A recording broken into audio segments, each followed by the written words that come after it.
ဒီပါအောင် မလာပါကျွန်တော်ပြောဆောင်ထနိုင်ပွဲကိုကြည့်ကောင်းမဲ့ပွဲဘာလို့ဆိုတော့ကျွန်တော်ဒီအာဖဂန်နစ္စတန်နဲ့မြန်မာလည်းအရန်တော့ကွာဟနေရမျိုးတော့မဟုတ်ဘူးကြည့်ကောင်းပါပါအဲ့နဲ့တင်းရအောင်ကျွန်တော်ဒီမော်ဒိုင်းတို့တော့နည်းနည်းအောက်မှာရောက်တော့ကြည့်ကောင်းပွဲ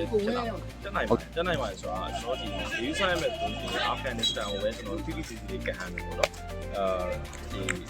အောက်တင်းကတော့ဒီမော်ဒိုင်းကတော့နည်းနည်းလေးခြောင်တဲ့အပြင်မှာနည်းနည်းပါတယ်ဆိုတော့ညာလိုင်းတော့ရဆိုရင်တော့ကျွန်တော်တို့အုပ်စုတက်နိုင်ခြေကကျွန်တော်60ပုံလောက်ရှိမယ်ဟုတ်ကျွန်တော်ကအင်ရှင်ဖြစ်တဲ့အတွက်ကြောင့်ကျွန်တော်ရှင်ဖြစ်တဲ့အတွက်ကြောင့်ကျွန်တော်တို့ကဒီ